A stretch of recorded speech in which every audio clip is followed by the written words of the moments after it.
ಎಲ್ಲರಿಗೂ ನಮಸ್ಕಾರ. ನಮ್ಮ ಕರ್ನಾಟಕ ಜನತೆಗೆ ಏನಪ್ಪ ಇವತ್ತೊಂದು ವಿಶೇಷ ಅಂತಂದರೆ, ಎಲ್ಲರೂ ಡ್ರೈವರ್ ಆಗಿರ್ತಾರೆ. ಬಟ್ ಡ್ರೈವಿಂಗ್ ಕೆಲಸ ಮಾಡೋ ಟೈಮಲ್ಲಿ ಏನೇನೋ ಒಬ್ಬೊಬ್ರು ಕಮಿಟ್ಮೆಂಟ್ ಇರುತ್ತೆ. ಯಾಕಂತಂದರೆ ಒಬ್ಬರು ಮನೆ ಪರಿಸ್ಥಿತಿ ಗಂಭೀರ ಇರುತ್ತೆ, ಅದಕ್ಕೋಸ್ಕರ ಅವರು ಡ್ರೈವಿಂಗ್ ಫೀಲ್ಡಿಗೆ ಬಂದಿರ್ತಾರೆ. ಜನ ಶೋಕಿಗಾಗಿ ಡ್ರೈವಿಂಗ್ ಮಾಡ್ತಾರೆ. ಸೊ ಅದಕ್ಕೋಸ್ಕರ ಒಂದು ಮಾತು ಹೇಳೋಕ್ಕೆ ಇಷ್ಟಪಡ್ತೀನಿ. ಯಾವತ್ತೂ ಶೋಕಿಗಾಗಿ ಡ್ರೈವಿಂಗ್ ಮಾಡೋದಾದರೆ ಡ್ರೈವಿಂಗ್ ಫೀಲ್ಡಿಗೆ ಬರಲೇಬೇಡಿ. ಯಾಕಂತಂದರೆ ನೀವು ಒಂದು ಟ್ರಾವೆಲ್ಸ್ ಲೈನಲ್ಲಿ ಡ್ರೈವರ್ಗಳು ಇರ್ತಾರೆ. ಸೊ ಅವ್ರ ಹಿಂದ್ಗಡೆ ಒಬ್ಬರು ಡ್ರೈವರ್ ಹಿಂದ್ಗಡೆ ಮಿನಿಮಮ್ 35ರಿಂದ 40 ಜನ ಪ್ಯಾಸೆಂಜರ್ ಇರ್ತಾರೆ. ಸೊ ಅದಕ್ಕೋಸ್ಕರ ನಿಮ್ಮ ಒಂದು ಡ್ರೈವಿಂಗ್ ಮಾಡೋ ಆಸೆಯನ್ನು ತೀರಿಸ್ಕೋಬೇಕು ಅನ್ನೋ ಒಂದು ವಿಷಯಕ್ಕೆ ಡ್ರೈವರ್ ಆದರೆ ಯಾವತ್ತೂ ಈ ಟ್ರಾವೆಲ್ಸ್ ಲೈನಿಗೆ ಬರಲಿಕ್ಕೆ ಹೋಗಬೇಡಿ. ಯಾಕಂತಂದರೆ ನಿಮ್ಮ ಒಬ್ಬರಿಂದ ಹಿಂದೆ 40 ಜನ ಪ್ಯಾಸೆಂಜರ್ಸ್ ಇರ್ತಾರೆ. ಸೊ ಅವ್ರ ಜೀವನ ನೋಡಬೇಕಾಗತ್ತೆ. ಯಾಕಂದರೆ ನಿಮ್ಮನ್ನು ನಂಬ್ಕೊಂಡೆ ಅವ್ರು ಒಳಗಡೆ ಮಲಗಿರೋದು.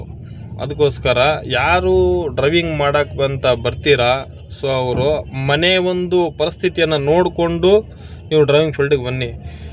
ಸುಮ್ಮನೆ ಎಲ್ಲರೂ ಡ್ರೈವಿಂಗ್ ಮಾಡ್ತಾರೆ, ಎಲ್ಲರೂ ಡ್ರೈವಿಂಗ್ ಫೀಲ್ಡ್ ಮಾಡ್ತಾರೆ, ಎಲ್ಲರೂ ಬಸ್ ಓಡಿಸ್ತಾರೆ ಅಂತ ಡ್ರೈವಿಂಗ್ ಫೀಲ್ಡಿಗೆ ಬರಲೇಬೇಡಿ ಯಾವತ್ತು. ಅದು ಫಸ್ಟ್ ಆಫ್ ಆಲ್ ಇದು ಟ್ರಾವೆಲ್ಸ್ ಲೈನ್ ಅಂತೂ ಬರಲೇಬೇಡಿ. ಯಾಕಂದರೆ ನಾವು ಮೊನ್ನೆ ಒಂದು ವಿಡಿಯೋ ನೋಡಿದೆ. ಎಲ್ಲಿ ಅಂತಂದರೆ ಬೆಂಗಳೂರಿಂದ ಹುಬ್ಳಿ ಕಡೆಗೆ ಹೋಗ್ತಾ ಇರೋದು, ಸುಗಮ ಬಸ್ ನಿಂತಿರುತ್ತೆ. ಸೊ ಏನೋ ಒಂದು ಯಾರೋ ಪ್ಯಾಸೆಂಜರ್ಗೆ ಏನೋ ಪ್ರಾಬ್ಲಮ್ ಆಗಿರಬೇಕು, ಇಲ್ಲ ರೆಸ್ಟಿಗೆ ಏನೋ ಬಿಟ್ಟಿರಬೇಕು. ಸೊ ಆ ಟೈಮಲ್ಲಿ KSRTC ಬಸ್ಸು ಅವರಿಗೆ ನಿದ್ದೆಗಣ್ಣಲ್ಲಿ ಬಂದು ಆಕ್ಸಿಡೆಂಟ್ ಆಗುತ್ತೆ. ಸೊ ಎಷ್ಟೋ ಜನ ಗಾಯಗೊಂಡಿರ್ತಾರೆ. ಅದಕ್ಕೋಸ್ಕರ ಯಾರು ಡ್ರೈವಿಂಗ್ ಫೀಲ್ಡಿಗೆ ಬರಬೇಕು. ಕ್ಯಾಶುವಲ್ ಆಗಿ ಏನಂತಂದರೆ, ಈಗ ಎಷ್ಟೋ ಜನ ಡ್ರೈವರ್ಸ್ಗಳು ನಿದ್ದೆಗಣ್ಣಲ್ಲಿ ಓಡಿಸೋದು ಜಾಸ್ತಿ.